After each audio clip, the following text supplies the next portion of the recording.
I think that was really Doug Liman's genius, really. You know, he directed and conceived of the Bourne franchise, you know, with Bourne Identity.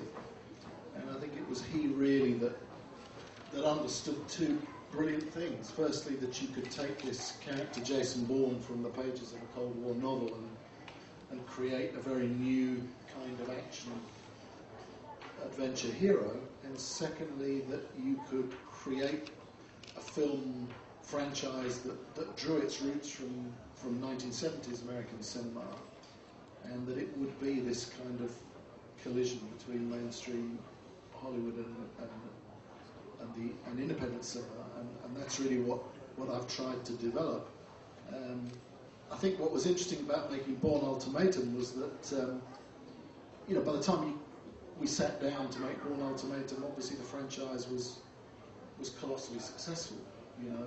So how do you maintain some parity, some equivalent between the sort of the indie guerrilla roots of the franchise and the Hollywood thing, when the Hollywood part of it was so dominant? And that really led us, I think, to make the choices about where to shoot the film in places like Waterloo and Tangier and the streets of New York, because they're all places where you can't operate like a big Hollywood unit. You're forced to operate like a guerrilla unit. And we often used to say it was, well, I used to say a lot when we came on set, welcome to the first $100 million student film, because that's kind of what it felt like. Stupid movie? Student! Not stupid. Well, it may have been stupid.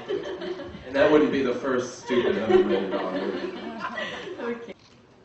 Well, it's always a challenge shooting in a public place, because there's a lot of public people there. And, that was pretty much the biggest problem.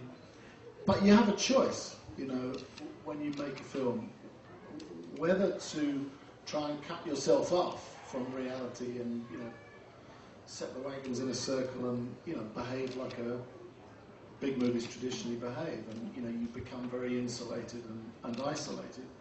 Or you can go with the grain of the reality, and Bourne films have always chosen the latter course. I think that's absolutely their strength, that they're not afraid to be set in the streets that we all recognise outside our doors. You know, when you go to Paris, it's not tourist Paris with the Eiffel Tower. When you go to London, it's not Big Ben or the House of Parliament or the Empire State Building. It's the cities that we all know, and we operate in those streets, and you pay a price for that. Of course, it's harder to work, but somewhere it makes you draw vitality, and, you know, the roots of the franchise in a kind of guerrilla filmmaking style stay true, and it also makes for laughs. I mean, when we were shooting the car chase in New York, people would shoot our action with their mobile phones, and if you went on YouTube that night, people would cut the sequence to music, put it up on YouTube. So I got plenty of ideas too.